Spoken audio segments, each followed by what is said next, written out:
Hello, my name's Brian, and I've come here from the canal. I've been in Wolverhampton today, and I'm wondering what's going on because I saw this shed by the canal, and it looked like there was a light on inside it, and I wanted to find out what's going on. So, who are you? Hi Brian, I'm Steve Lee. I'm a scientist from the University of Cambridge. And what you doing in this shed here? Well, together with my friend and colleague Dr. Nick Evans, we have a little chat about science. Why are you doing that then? Well, we think it's interesting and hope other people will think the same. Well, that sounds absolutely busting. Can I listen in for the rest of this today? You can. You get one every 2 weeks, but you can enjoy this one right now.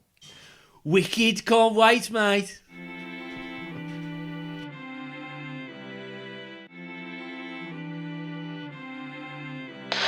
Science Shed! We're in the Science Shed! Science Shed! We're in the Science Shed! Come on, Steve. Bunsen, Burner! Dolly, Machine! internal. Combustion! Why do we need Steam! Petri, Dishes! Oscar, Base! Isaac, Newton! transplanting?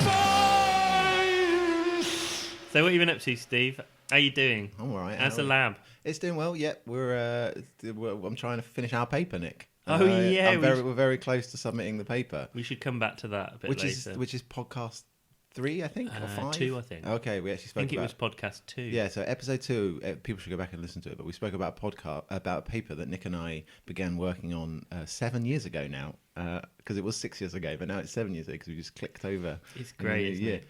But we're really ready to submit it, aren't we, Nick? Oh, I think so. I'm waiting for you. I think it falls in your cold. It totally is my fault. I've been a bit like that. Steve's pretty busy, though. I found out today, quite outrageously, because Steve had some problems getting down here to do the podcast, so he's about 2 hours later than he said he would be, primarily due to Southwest Rail. Yeah. But I'm here, though. he's here in the end. But I was trying to get Steve. Well, I was saying to Steve, well, why don't you just stay over? I'm cooking a roast. I've bought a joint of beef. We can have a bottle of wine. We can have some fun. And Steve says, no, he's got to go back tonight. It's very boring because he's holding a lab meeting with his lab members at 7 a.m. tomorrow morning. Yeah. So Steve is officially one of the insane PIs that So I feel like I don't know him anymore. Right. Well, I don't do it very often, but it's all the only time I've got, so I have to do it. That's you? what those Science insane. never- That's what those insane PIs say. They say, "Oh, I can't possibly do it another time. I've got no time to hold it together sensible time. I've got 2 words to say to you, Steve. Yeah. Athena Swan." Yeah, I know. Don't tell anyone. Actually, we shouldn't put this out because I'll get in trouble. I got in trouble the other day because I organised some of the seminars for the department. So for those of you who don't know, quite often you have people that kind of come and give a talk from a different university doing a different bit of research.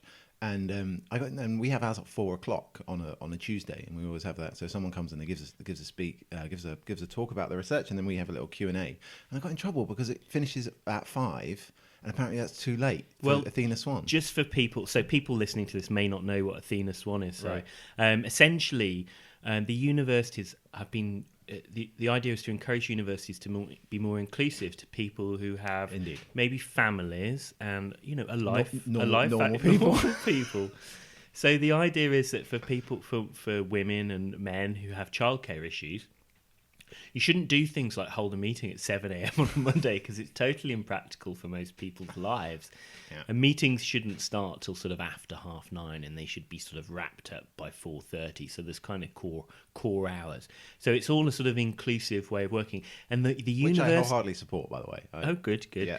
So the Before university, you go on and trash me. by holding a meeting at 7 a.m., of course he's supporting. Anyway, so they basically the universities can get star ratings, or they get bronze, silver, gold. It's actually faculty based, so it's like within universities. Yeah. So by doing things like having sort of career workshops, We have silver in the chemistry department. We've got silver in medicine in But Southampton. I think as bronze, well. basically, you just have to fill in the form. It's pretty Yeah, straightforward. everyone starts off on bronze. I don't actually know anyone who's got gold.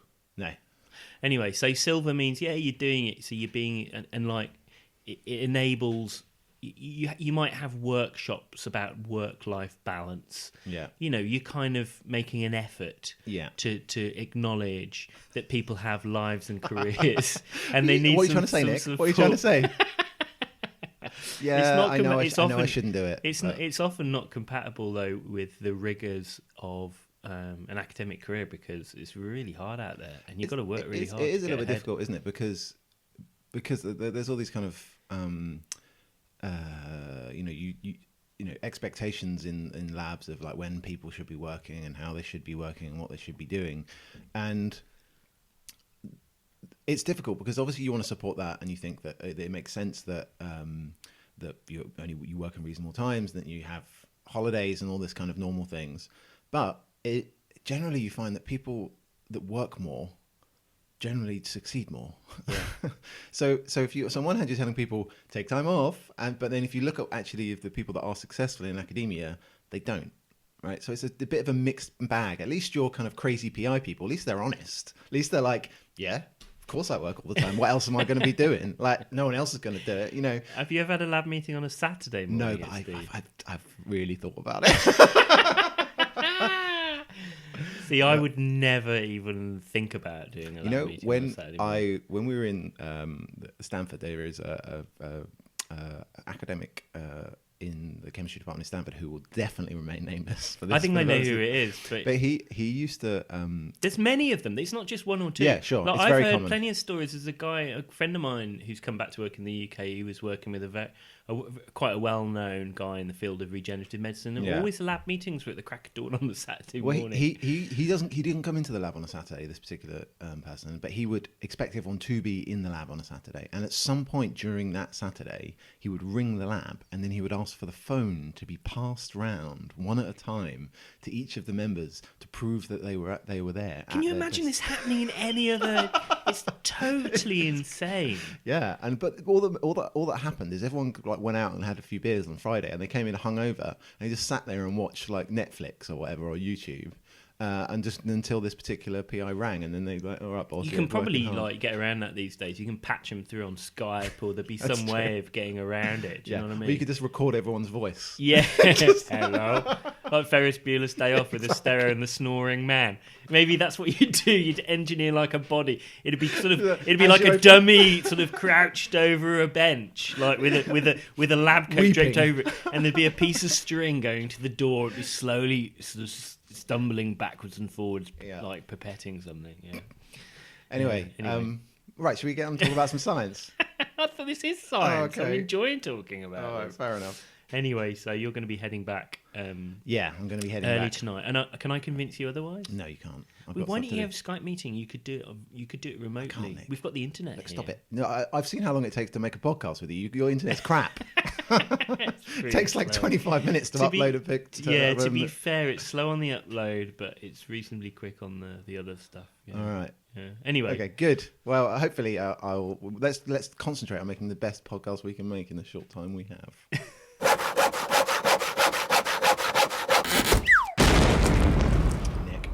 Oh, Steve, I've had an interesting experience this week. Ooh, experience. Yeah, it was one of the most entertaining things that's ever happened to me in my working life. You mean like professionally or just in my total? working life? Just in your working life, okay. It was up there as well with like it was so almost not like Nick down the pub, Nick. You mean like Dr. Nick Evans, associate professor at Southampton University? No, across my whole professional right, life. Okay.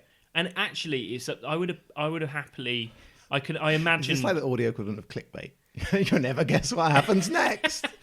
we should talk about it next week. Yeah, exactly. Anyway, so I felt like I should have paid money, but So to start at the beginning, I'm a member of this group called FortisNet at Southampton. Yeah.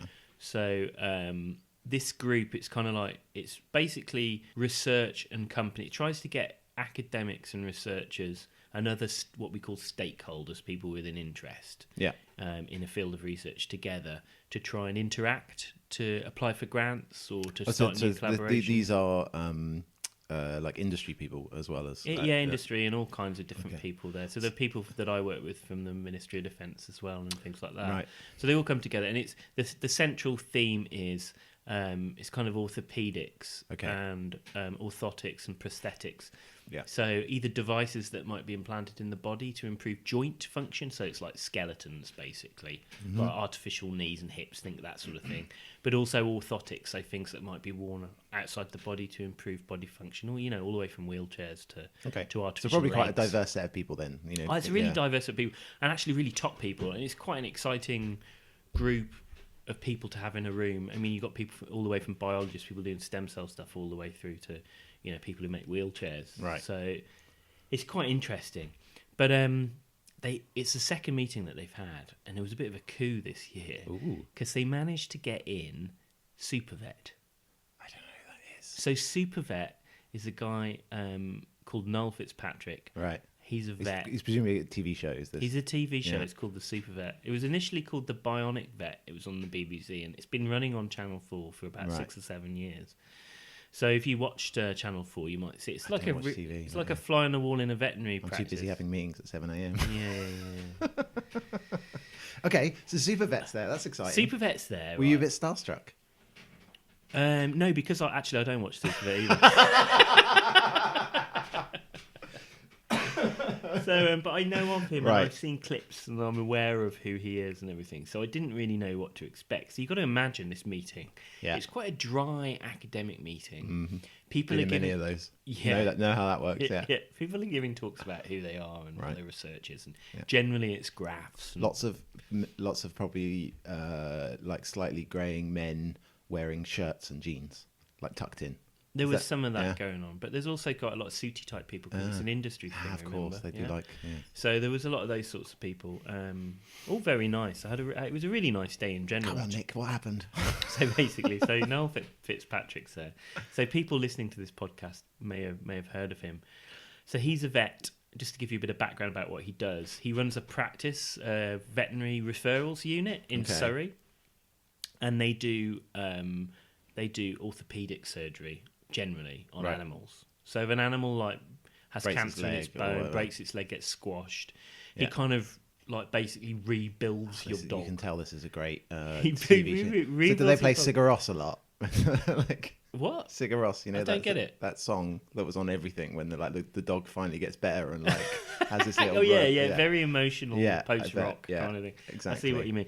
Anyway, so he's been doing this for quite a number of years and it's been quite successful. And he's been on TV. So often what happens is he fits these ridiculous orthotic or prosthetic devices to dogs, like a new leg. Yeah. They've got like an artificial leg. These dogs Right. are walking, running around. And then Rover comes in and the family are happy again. Exactly. Right, Yeah. Cures the animal. So he does all this type of stuff. So he came along, and our current VC is a guy called Sir Christopher Snowdon, who used to be the Vice Chancellor at Surrey University, University of Surrey in Guildford. And he was the VC, I think, at Surrey when this guy, Noel Fitzpatrick, set up a vet practice there. In Guildford. So he established not a vet practice, a veterinary school. So they've known each other. They know There's each other. history. There's so bad I think, blood. I think no, there's no bad blood. They love each other. Okay. He kept saying what a great man. I'll come to this in a minute. Yeah. But basically, it was a bit of a coup to get him, and he Right. came along and gave this 2 talks. Yeah. Were they good? Oh my god! Right. They blow him out the water. Just so I was setting the scene a minute ago. Was it like a TED talk? Oh, it was like nothing I've seen. It was a TED talk. Okay, so the person that's just finished has just come up and done a really boring PowerPoint. They've done a really boring All of the slides don't work and they don't match. No, and the fonts this are is different. part of it. They did two talks. One about very practical talks about prostheses, Yeah. prosthetic devices. Another one on being a prosthetist, they're fitting them and things like Okay. that. And in comes the Supervet. Like bam! It's time for the big guns. He looks dishevelled. The Supervet does. The Supervet looks. He's badly Right. shaven. He's wearing sort of black shirt, black jeans. Not ironed. He's totally dishevelled. Hasn't Right. been. Okay. Looks a bit like you. Just Is that comes what you're in saying? and he's like, "Hello, guys! Hello, everybody! Hey!" He starts shouting and gesticulating, Yeah. right? And he starts giving this what must be a talk that he's done a few times before. But he's a consummate showman and also extremely controversial and happy to be controversial. And he's been relatively successful in being that Hugely way. successful. Right. So first of all, he tells he hasn't slept for 3 days. That's his opening his gambit, and he shows a picture of himself lying down in a lecture room in the University of Bradford, where he slept for 2 hours before giving a presentation there the previous day before he came to Southampton, not having slept again. Yeah. He's walking around. So I was sitting at the front, just Yeah. randomly. I happened to be sitting in the front. He would walk past me, sort of knock me out of the way, walk down the middle of the room. It was fantastic. Yeah. It was so fantastic. Yeah. But he did present a lot of stuff. He had opinions about things. Really, really, really strong opinions. Okay. All right. So first of all, he's built his career on putting these prosthetic devices into dogs and innovating. So he's very keen to stress that he's been innovating, and he's designed a lot of these things himself. Right. You know, and his real mantra is these can help people. Oh, right. So he wants to actually transition them from fixing Fido's leg to fixing people's legs. So Exactly. Okay. And that's quite a noble thing to do. It is, and I actually agree. I mean, it was fantastic, Steve. Right. You've got I no bet you were idea. loving it. Were you all But little... he was saying things. You know, he was. There's all these orthopedic surgeons. Right. So high profile surgeons in the proper room. grown ups. Yeah. You know, and he was saying things like, 6 years ago, 6 million people didn't know what I do. Now they do because I'm on telly. Nobody will know what you guys do because you're not on the telly. That's harsh, but And probably true. He was picking people out of the room as well. Surgeons say, you Case right. studies. He was saying things like, "Oh, I can't." He was basically saying, "Are you getting jealous? I put a orthopedic blah blah blah blah blah. Talk about this highly complex bit of surgery, and I put it in a dog. And look at the dog. He clicks the button. The dog's walking around, jumping up a wall. Are you jealous? Are you jealous now?"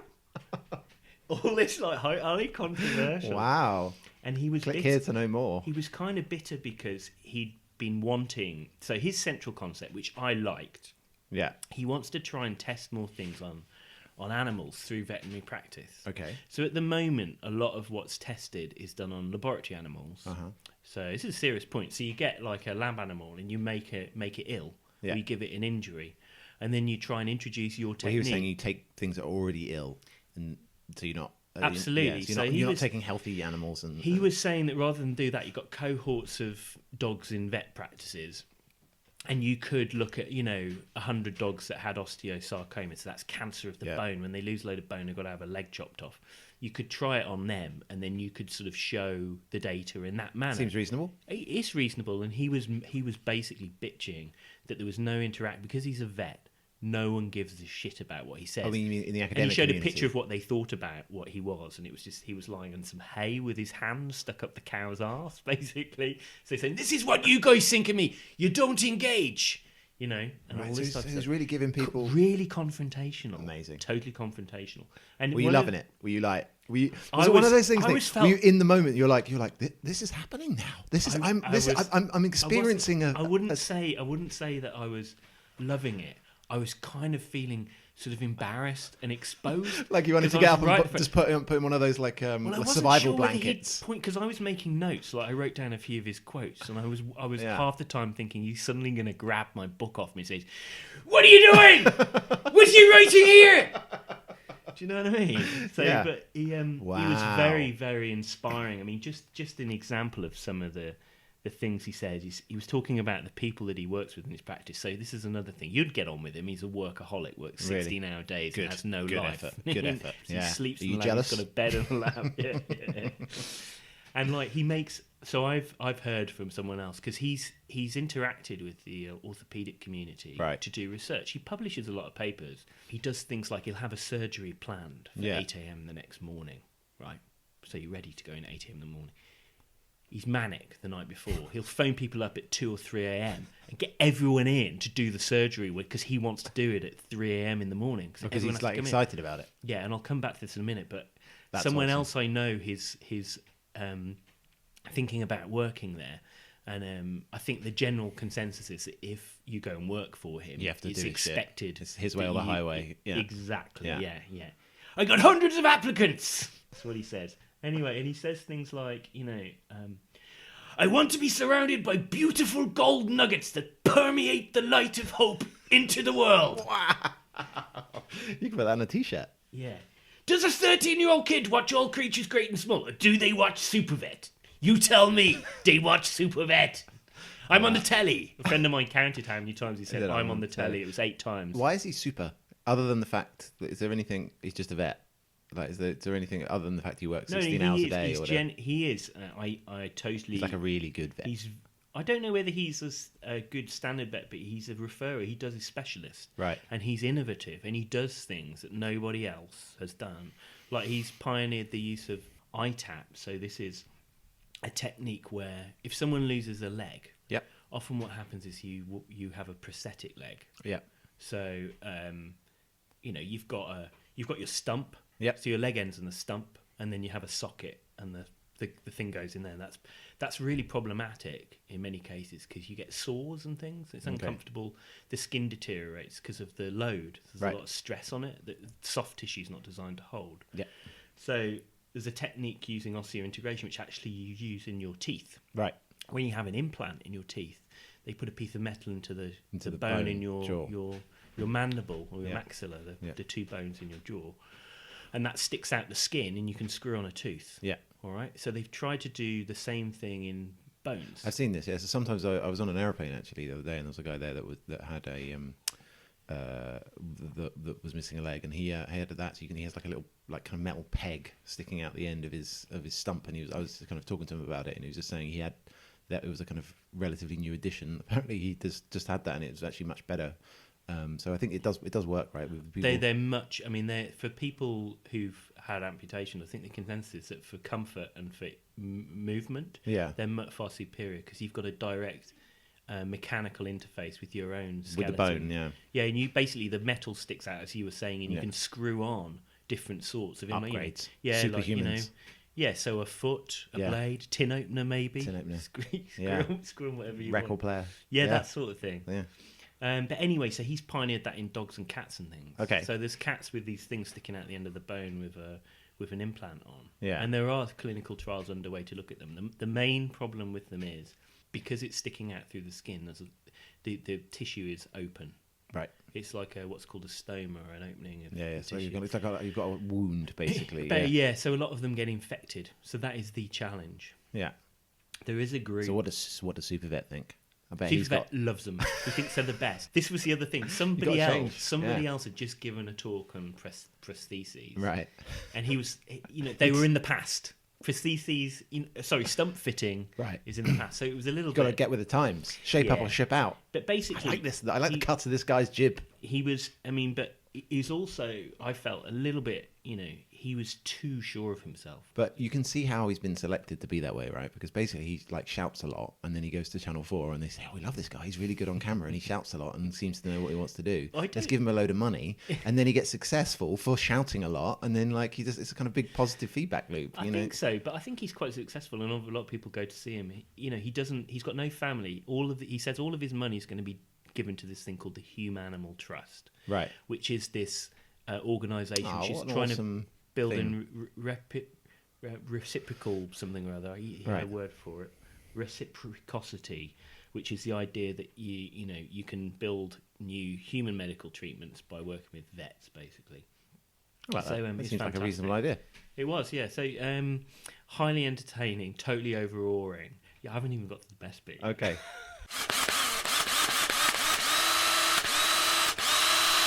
So the thing at the end. So one of my colleagues. So this is his big closer.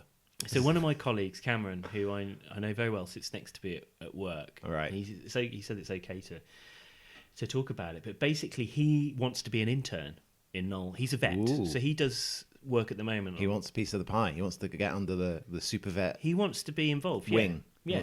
He wants to learn from the from team. the best.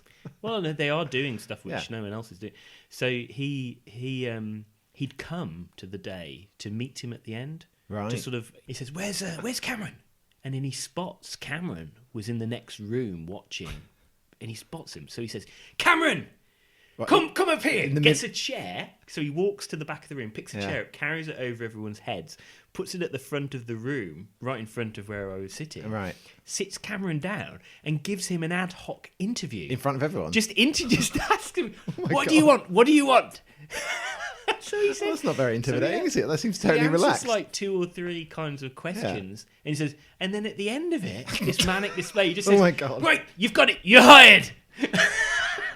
To like rapturous applause and everyone's. No, I don't think anyone knew what to do. That's what he was hoping. Supervet was gonna. Is it like a kind of Baptist preacher? Like you're like stand up and walk. Yeah, that's exactly what it was like. It was exactly like that. Throw away your crutches Oh my God! And some of of the establishment and become with me. Just let me This is some of the other quotes I've got here Okay. that he said. A lot of them directed at the audience. Are we just going to get? Is this going to be libel cases we're making? No.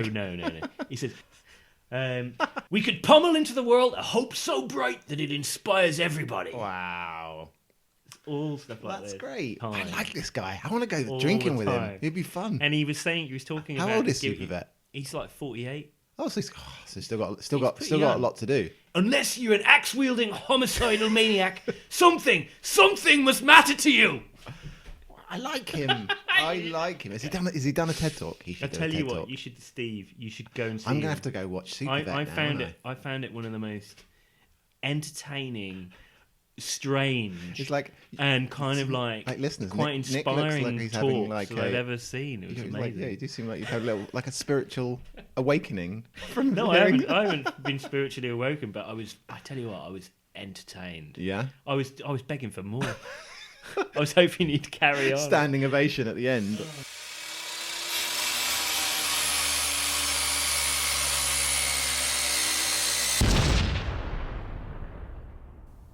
Do you remember I went to Austria and I met a guy called Herbie. You did some AFM, I did. Yeah. I also met a guy called Herbie. and Herbie was the musician, right? He was a musician. Yeah. He's got this band See, I called... listen when you talk. I don't listen when you I do. know you don't. Anyway, this guy, he's got a little band, a little project called Brian Yeah. Brain.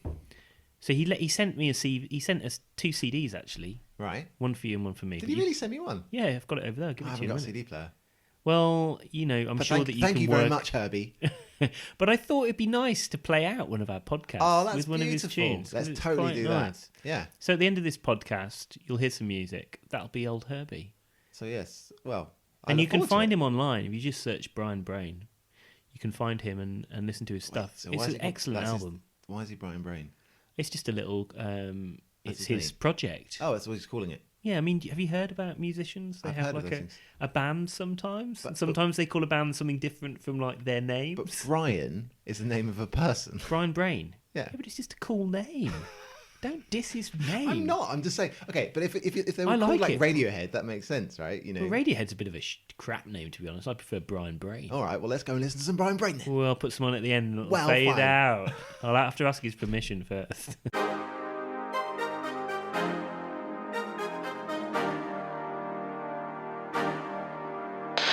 Science Shed! We're in the Science Shed! Science Shed! We're in the Science Shed! Come on, Steve! Bunsen. Burner! Dolly. Machine! Internal. Combustion! Why do we need Steam! Petri? Dishes! Oscar. Space! Isaac. Newton! Transplanting. Science! Nick, Are we've come to an end of another podcast. we there already? We're there already, but it's a little bit different. Normally, we just sign off on this bit, right? And we just say, oh, we hope they enjoyed it. But I think we need our listeners' help, Nick. Do we? We need to empower them to help us out a little bit. Oh, yeah, they definitely need to help us. Yeah, so one thing we need a bit of If help. they like us. If you like the Science Shed and you want to spread the joy to other people, do us a favor. So if you listen to the Science Shed through iTunes, give us a rating. So look, we don't care what it is; can be good or bad. But if you rate us, No, it's got to be no, good. they can be bad if they don't like it. But what that does is it like pushes us up in the like magic iTunes algorithms. Oh, So yeah. other people will kind of come across our podcast more likely because that's how they rank it. So if anyone's actually listening, it'd be good if you could do that for us. A 2017 gift to Nick and myself. Is there a way that they can do it? Yeah, so if you just go on iTunes, there's a little thing at the bottom, and you just have to say, like, click 1 to 5 stars, and you can write something. You don't have to write something; you can if you want. What about for our Android users? I'm not sure. I think it must be the same, but the majority of people listen via iTunes. So Maybe we can leave instructions by tweet later on. we'll leave instructions by tweet. But And that would you be can- fantastic. And you can follow Steve at The Chemist. No, not the chemist. Oh, I'm yeah. at Steve the chemist. Oh, and I'm at The Evans Lab. And yeah, if you could do that, that'd be fantastic. Yeah, that'd be fantastic, Thanks, guys. guys. Please do that. And then you'll get more of us. And part of the reason is that Steve's beard takes a lot of money to maintain. It's incredibly expensive. It's crappy. Team So of people. The more like success in- he has, you know the that- more exactly, the beard was gonna can grow. be maintained. You know, like the pit crew at like a Formula One thing where they have to change the wheels. That's pretty much what it's like. It's like my you in the personal morning. grooming. You've So got just, like a sit team of back. like 8 people Exactly. or more who come in. Great. Exactly. So and I can introduce them on the Science Shed Yeah. if we get enough 5-star reviews. All right, see you later, Fantastic. guys. See you, everybody. He suffers from hunger very extensively. This man who works so hard.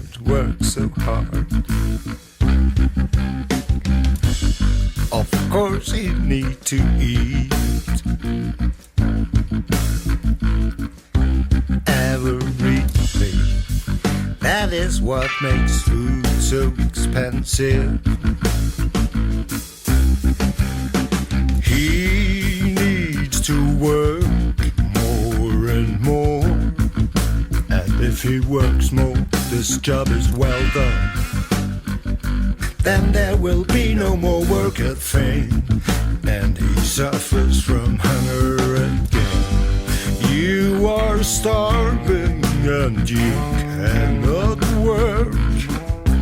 Ergo, those who don't work believe really don't need no bread. Try dry bread and drink some water. Follow the food and you stay instead. Why don't you look behind the wall onto the wall's other side? There will be the money wanted. High price you can hide.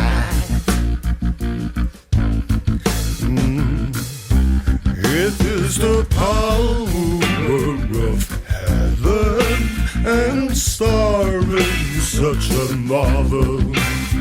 Millions of millions, good luck, that's what keeps you alive. Try dry bread and drink some water. Follow the fool and you stay instead. Why don't you try some dry bread?